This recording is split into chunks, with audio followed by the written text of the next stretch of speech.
नमस्कार जी, आप सभी का बहुत बहुत स्वागत।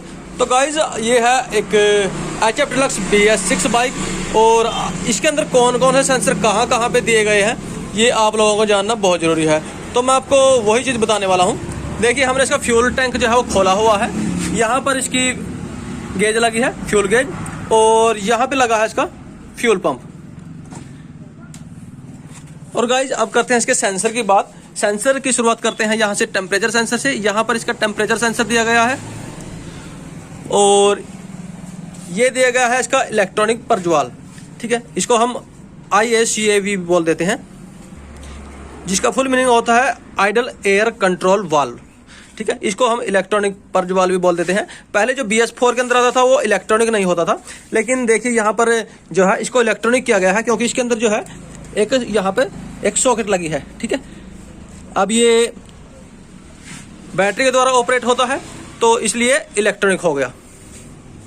तो गाइस अब इसका जो अगला सेंसर है वो यहाँ पर जो इसका हेड है, हेड के अंदर दिया गया है, जिसको हम ऑक्सीजन सेंसर बोल देते हैं। इसको हम O2 सेंसर भी बोल देते हैं। वैसे जो ऑक्सीजन सेंसर है वो दो तरह के होते हैं, लेकिन ये नॉर्मल है, जो गर्म हो गया ही काम करता है। और यहाँ पर इसका जो है इंजेक्टर दिया गया है, और इसके जो दूसरे सेंसर है वो आपके लिए बहुत ज़रूरी है जानना, कौन सा सेंसर कहाँ पे लगा है। तो गाइस ये इसका थ्रोटल बॉडी है। ये इसका थ्रोटल बॉडी कंप्लीट ही आपको मिलेगा। यदि कभी ख़राब हो जाए तो कम से कम ये 6000 से ऊपर ही होगा, ये कंप्लीट ही मिलेगा, क्योंकि जो इसका ECU है वो ECU जो है वो थ्रोटल बॉडी के साथ इसको पूरी तरह से अटैच किया गया है। इसको आप अलग नहीं कर सकते, क्योंकि ये इसलिए किया गया है ताकि कोई पानी वगैरह इसके अंदर न चला जाए।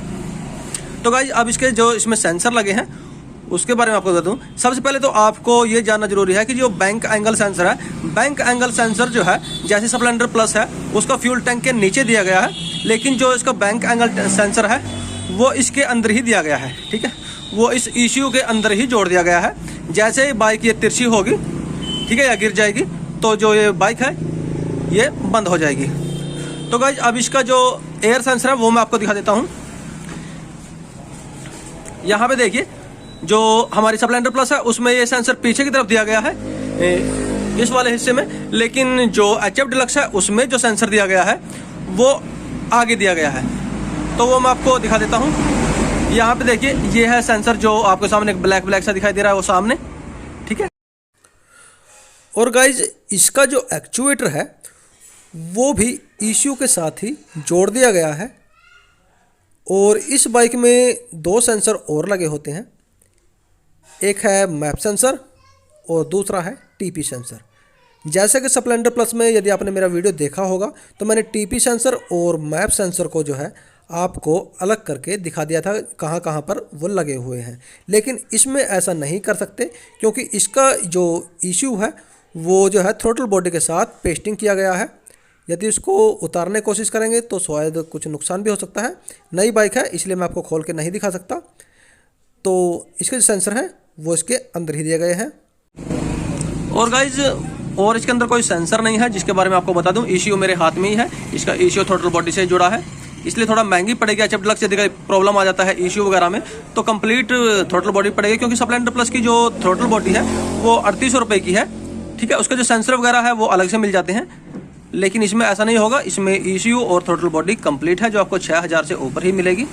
और इंजेक्टर इसमें सेम वही है, जैसे 1200 रुपये का जो है स्प्लेंडर प्लस में लगा है, सेम वैसा ही इसमें दिया गया है।